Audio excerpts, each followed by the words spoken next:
আসসালামু আলাইকুম। আজকে আমি ৪ রকমের সবজি সংরক্ষণ করার পদ্ধতি দেখিয়ে দেব খুব সহজভাবে। আর এখন তো অল্প দামেই সবজি পাওয়া যায়। দেখুন এখানে আমি নিয়ে নিয়েছি একটি ফুলকপি, বড় একটি ফুলকপি নিয়ে নিয়েছি। দেখুন কতটা চমৎকার আর কত বড় ফুলকপিটা। এখানে একটি ফুলকপিতে ২.৫ কেজি হয়েছে। এবার আমি পিছনটা কেটে নিচ্ছি। এই শীতের সিজনে যে ফুলকপিটা পাওয়া যায় সেটা অসাধারণ, আর অন্য সিজনে যে ফুলকপিগুলো পাওয়া যায় সেটা কিন্তু এরকম হয় না, অনেকটাই ডিফারেন্ট। দেখুন এখানে আমি কেটে নিচ্ছি একে একে ফুলকপিটাকে। ফুলকপিটা ছিল অনেক বড়, এভাবে আমি টুকরো টুকরো করে বের করে নিচ্ছি। ফুলকপি দেখলেই মনটা ভরে যায়। দেখুন এবার আমি টুকরো টুকরো করে কেটে বের করে নিচ্ছি। দেখতে কতটা চমৎকার লাগছে। এবার আমি এখান থেকে কিছুটা তুলে নেব, রেখে আমি কেটে নিচ্ছি। দেখুন এটাকে আমি কেটে নিচ্ছি একে একে। একবারে তো কাটা যায় না, এজন্য আমি কিছুটা তুলে রেখেছি। এরকম ছোট ছোট টুকরো করে সাইজ করে নিচ্ছি। আপনারা যেরকম সাইজ করতে চান সেভাবে করে নিতে পারেন, বড় ছোট। এবার আমি উপরের ওই যে কালো অংশটাকে আমি ফেলে দিচ্ছি সেচে। এটাকে আমি কেটে নিচ্ছি। পুরো ফুলকপিটাকে আমি পুরো টুকরো টুকরো করে কেটে নেব। এটাকে আমি তুলে রাখছি। এভাবে আমি পুরো ফুলকপিটাকে কেটে নিয়েছি। দেখুন এবার আমি এগুলোকে দেখিয়ে দিচ্ছি। দেখুন এরকম ছোট ছোট টুকরো টুকরো করে কেটে আমি পুরো ফুলকপিটাকে নিয়ে নিয়েছি। এবার আমি এটাকে পরিষ্কার পানি দিয়ে ভালোভাবে ধুয়ে নেব। এভাবে আমি ধুয়ে নিচ্ছি। এই পর্যায়ে আমি এটাকে তুলে নেব, পানি ছাড়িয়ে তুলে নিচ্ছি। পুরোটাকে আমি ধুয়ে পরিষ্কার করে তুলে নিয়েছি। এ পর্যায়ে চুলোয় একটি পাতিলে পানি বসিয়ে দিয়েছি। দেখুন এখানে ঢাকনা দিয়ে ঢেকে দিয়েছি যাতে পানিতে বলক তাড়াতাড়ি এসে যায়। পানিতে বলক এসে গেছে। এ পর্যায়ে আমি ফুলকপিগুলোকে দিয়ে দিচ্ছি। দেখুন পুরো ফুলকপিটাকে আমি দিয়ে নিলাম। দেখুন পানিটায় বলক আসছিল, কিন্তু ফুলকপিটা দেওয়ার পরে এটা বলক বন্ধ হয়ে গেছে। একটু অপেক্ষা করা লাগবে বলক না আসা পর্যন্ত। এ পর্যায়ে আপনারা চাইলে একটু লবণ দিয়ে দিতে পারেন। এখানে আমি 1 চা চামচ লবণ দিয়ে দিয়েছি। এবার নেড়েচেড়ে এটাকে বলক না আসা পর্যন্ত অপেক্ষা করব। এভাবে নেড়েচেড়ে দিচ্ছি। এটাকে নেড়েচেড়ে দিতে হবে। দেখুন এই পর্যায়ে ফুলকপির মধ্যে বলক এসে গেছে। এই পর্যায়ে আমি এটা তুলে নেব, পানি ছাড়িয়ে তুলে নেব। আমি এবার একে একে তুলে নিচ্ছি। একইভাবে আমি পুরো ফুলকপিটাকেই তুলে নেব। দেশ ও দেশের বাইরে যে যেখান থেকে ভিডিওটি দেখছেন, আশা করি ভিডিওটি ভালো লাগবে। ভালো লাগলে লাইক, শেয়ার, কমেন্ট করে নিয়মিত চ্যানেলের সাথে থেকে চ্যানেলটিকে সাবস্ক্রাইব করে রাখবেন। এদিকে আমি একটি পাত্রে কিছুটা পানি নিয়ে নিচ্ছি, নর্মাল পানি। এর সাথে কিছুটা বরফ দিয়ে দিচ্ছি। দেখুন কয়েক টুকরো বরফ দিয়ে নিচ্ছি। এই পর্যায়ে আমি এর মধ্যে ফুলকপিগুলোকে ঢেলে দিচ্ছি। গরম অবস্থাতেই এটার মধ্যে ঢেলে দিতে হবে। দেখুন ঠান্ডা হয়ে গেছে, আমি হাত দিয়ে নাড়ছি বরফটা দেওয়ার জন্য।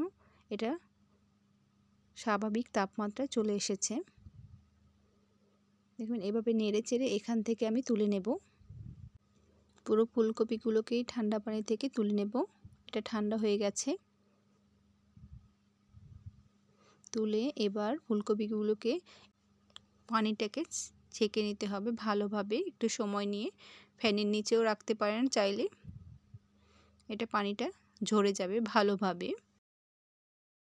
এই পর্যায়ে ফুলকপিগুলো দেখুন পানিটা ঝরে গেছে পুরোপুরি। এবার আমি একটি প্লাস্টিকের কন্টেনার নিয়ে নিলাম। দেখুন এর মধ্যে দিয়ে দিচ্ছি একটা টিস্যুটা দিয়ে এর মধ্যে ফুলকপিগুলোকে নিয়ে নিচ্ছি। যার যতটুকু দরকার সে সেভাবে করে নেবেন। এখানে আমি একটি বড় কন্টেনার নিয়েছি প্লাস্টিকের, কিছুটা দিয়ে নিচ্ছি আমি। যার যেরকম দরকার সে সেভাবে নিয়ে নেবেন।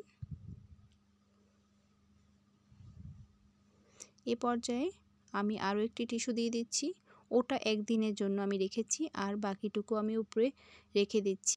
সামনে রমজান এসে গেছে, এটা বের করে ফ্রিজ থেকে 20 মিনিট আগে এটা দিয়ে আপনারা ফুলকপির পাকোড়া তৈরি করে নিতে পারবেন খুব সহজে। আর রান্না করে তো খেতেই পারবেন। এটা খুবই সহজ। দেখুন এভাবে আমি পুরো ফুলকপিটাকেই সংরক্ষণ করব। কেউ চাইলে এটাকে জিপার ব্যাগেও রাখতে পারেন। আমি এটি বক্সেই রেখেছি। পুরোটাকে আমি বসিয়ে নিচ্ছি।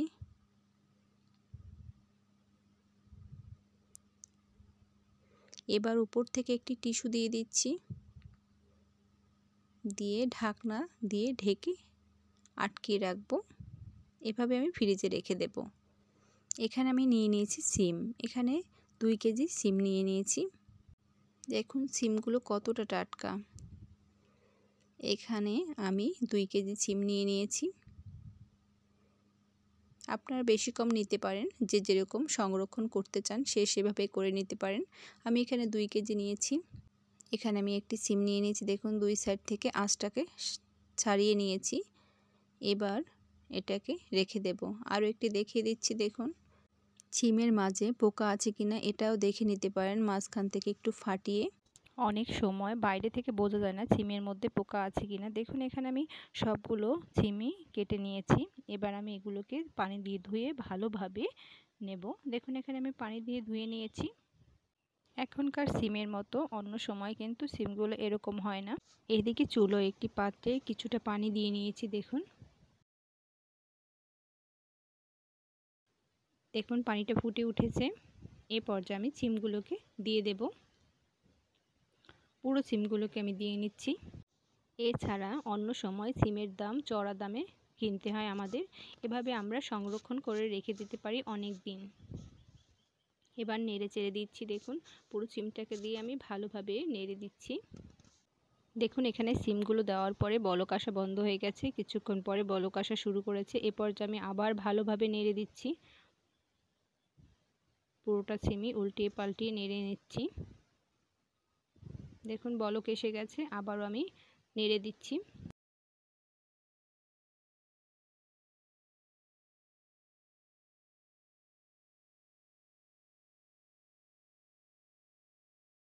বলক আসার পর সিমগুলো দেওয়ার পরে বলক আসার পর 1 মিনিট জাল করে নিলেই হয়ে যাবে।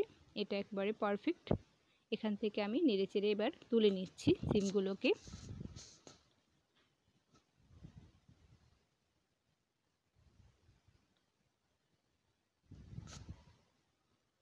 একে একে তুলে নিচ্ছি।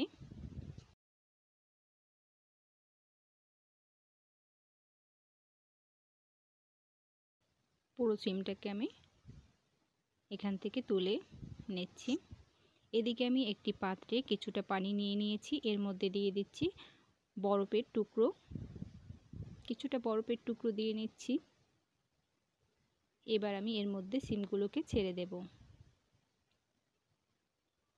এবার নেড়ে চেড়ে এভাবে করে নিলে সিমের কালারটা একবারে পারফেক্ট থাকবে, কালার নষ্ট হবে না।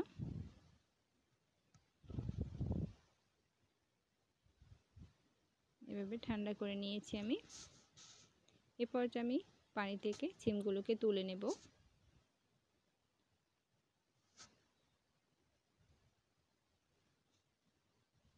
পুরো সিমগুলোকে আমি তুলে নিলাম। এবার সিমগুলোকে একটু ছড়িয়ে দিচ্ছি আর ফ্যানের নিচে রেখে দেব আমি পানিটা না শুকানো পর্যন্ত।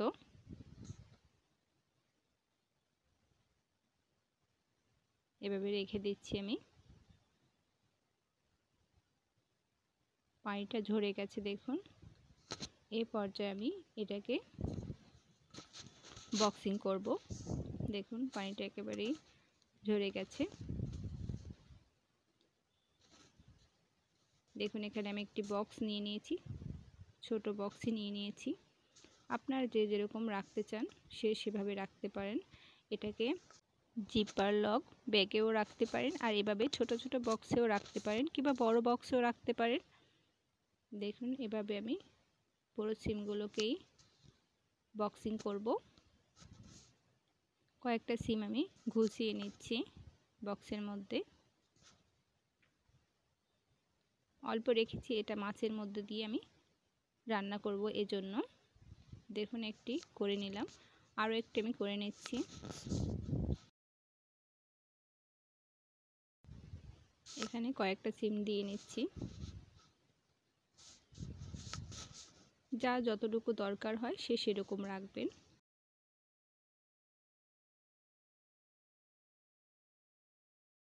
এবার উপর থেকে একটা টিস্যু দিয়ে নিচ্ছি আমি। এটা একদিনের জন্য রাখছি, পরে আবার উপর থেকে দিয়ে নিচ্ছি আমি কিছুটা সিম। সামনে রমজান এসে গেছে, এভাবে সিম সংরক্ষণ করে এটা দিয়ে সিমের চপ তৈরি করে নিতে পারেন কিংবা পাকোড়া খুব সহজেই তৈরি করে নেওয়া যাবে। এভাবে আমি সিমগুলোকে সাজিয়ে নিচ্ছি, আবার একটু টিস্যু দিয়ে এটাকে আটকে বক্সিং করে রেখে দিচ্ছি। এভাবে রেখে দেব আমি ফ্রিজে, ডিপ ফ্রিজে রেখে দেব। দেখুন আরও একটি করে নিলাম, একইভাবে আমি বক্সিং করে নিলাম। এভাবে আপনারা যত খুশি তত রাখতে পারেন সিমগুলোকে। এবার আমি চলে যাচ্ছি পেঁয়াজের কলির কাছে। দেখুন এই শীতেই শুধু পেঁয়াজের কলি পাওয়া যায়, অন্য সিজনে পেঁয়াজের কলি পাওয়া যায় না বললেই চলে। এখানে আমি কিছুটা পেঁয়াজের কলি নিয়েছি। দেখুন উপর থেকে ফুলটাকে ছাড়িয়ে নিচের অংশটাকে কেটে নিচ্ছি।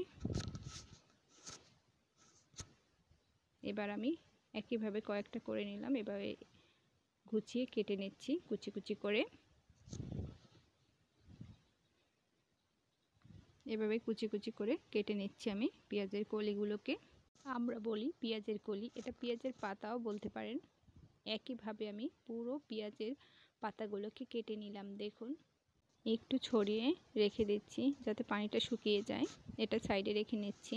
এরপর আমি নিয়ে নিচ্ছি দেখুন টমেটোটাকে আমি ভালোভাবে পরিষ্কার করে ধুয়ে নিয়েছি। দেখুন এখানে আমি ফ্রেশ টমেটো নিয়েছি, দেখুন একবারে পাকা পাকা টমেটোগুলো বেছে বেছে নিয়েছি আর পরিষ্কার করে ধুয়ে নিয়েছি। এখানে অবশ্যই বেশি পাকা টমেটোগুলোকে নিয়ে নেবেন। আমি কিন্তু এখানে বেছে বেছে টমেটোগুলোকে নিয়েছি। এবার আমি টিস্যু দিয়ে পানিটাকে মুছে নিচ্ছি,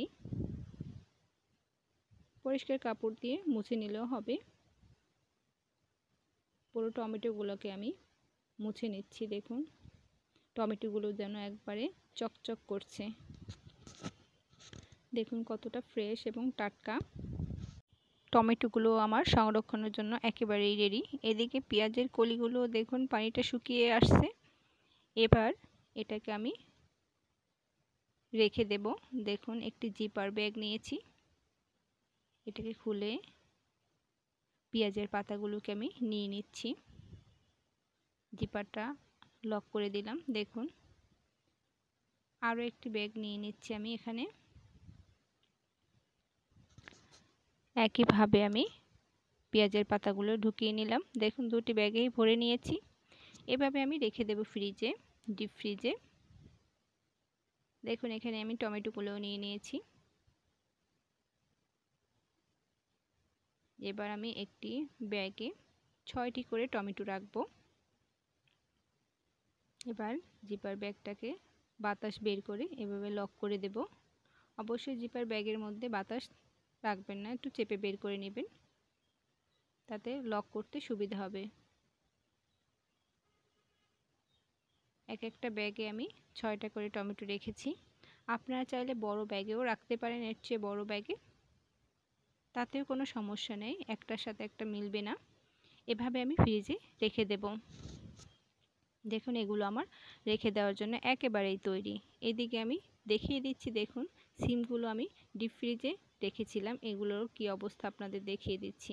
দেখুন এগুলো ফ্রিজ থেকে বের করে 20 মিনিট আগে বের করে রাখবেন, রান্নার শুধু বের করবেন আর রান্না করবেন। এখানে আমি পেঁয়াজের কলিগুলোকেও দেখুন ফ্রিজিং করে বের করে নিয়েছি। এখানে আমি একদিন রেখেছি, একদিন পরে দেখুন এগুলো এরকম হয়ে গেছে, এরকমই থাকবে। দেখিয়ে দিলাম, এটাকেও শুধু রান্নার সময় দিয়ে দিলেই হয়ে যাবে। দেখুন এখানে আমি টমেটোগুলোকে বের করে নিয়েছি। দেখুন এক একটা পাথরের মতো হয়ে গেছে, শক্ত, একবারে শক্ত পাথর যেন। এখানে আমি একটি বোলে অল্প একটু পানি নিয়ে নিচ্ছি। আপনারা চাইলে ট্যাপের উপর দিয়ে এভাবে টমেটোটাকে রেখে 1 মিনিট পরে এভাবে ছাল ছাড়িয়ে নিতে পারেন। দেখুন কতটা চমৎকারভাবে ছালগুলো উঠে যাচ্ছে উপরের। আমি তো এভাবে সারা বছর জুড়ে টমেটো সংরক্ষণ করে রাখি। এই যে দেখুন কত চমৎকারভাবে টমেটোটাকে বের করে নিলাম। এবার আমি কেটে দেখাচ্ছি। এটা খুবই শক্ত, দেখুন। এটাকে ফ্রিজ থেকে 1 মিনিট আগে বের করে পানিতে ধুয়ে এভাবে ছাল ছাড়িয়ে কেটে ঝটপট নুডলস, সবজি বা মাছের মধ্যে যে কোনো কিছুর সাথে এই টমেটোটা যুক্ত করে নিতে পারেন। এভাবে সবজিগুলোকে সংরক্ষণ করে রাখতে পারেন অনেক দিন। সামনে রমজান, সকলে ভালো থাকবেন। আসসালামু আলাইকুম।